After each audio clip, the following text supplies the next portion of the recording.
Welcome to the last recording around the TCO with SAP LeanIX series. Today I would like to give you some insights with the help of the Architecture Executive Dashboard of how you can oversee and track the progress of your portfolio moving along, especially now in context of the TCO aspects. So what you see here is the Architecture Executive Dashboard, which is delivered out of the box. I have enabled here two sections, the application rationalization and application portfolio assessment. You can, in each section, display up to 4 KPIs. I will show that in a moment how you customize this. But first of all, let's look into the total cost of ownership of applications. Before we go in there, I have to mention that I have already set here a view around a business capability.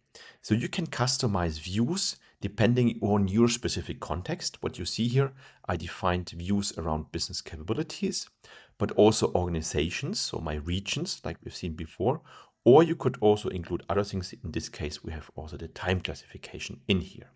So now we are filtering or narrowing down already on customer service. Let's have a look into the total cost of ownership of that capability group.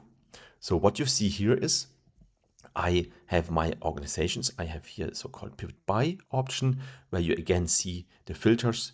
You would kind of filter now on organizations, or you could also choose the time classification. But I'm interested now in how does the situation look like across my application portfolio in a specific region. If I go now into the Middle East and Africa, I see here my applications color-coded with the time dimensions. So only migrate, tolerate, and eliminate is maybe now relevant in here. And it is also structured around my business capabilities in customer service. I could now do comparisons with other regions, but also get some valuable insights around the cost aspects of the different applications and also the time classification, so that I can then take my next actions, insights, and finally also decisions. So that's very powerful that you can slice and dice and get here your information which you're interested in, but also over time that you see the trend. This workspace was only recently set up, so you won't see a lot of trends in here.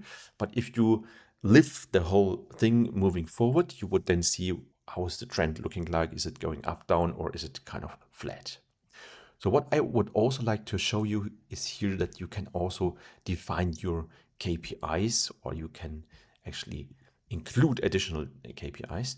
So if you go to manage KPIs, you can then see what kind of KPIs are delivered here out of the box, which you can then turn on, and you see normally here a short description. What is it about? While you're using then the KPIs, you can also get further insights of how the KPI, for example, is calculated. So you can go here to this KPI information. You see proper description. What is it about? But also the calculation logic. And sometimes you have also some reference scores. What's also important is if you have more historical reporting, you can then also do comparisons. You see it could be on a daily basis, weekly, monthly, but also quarter or even years.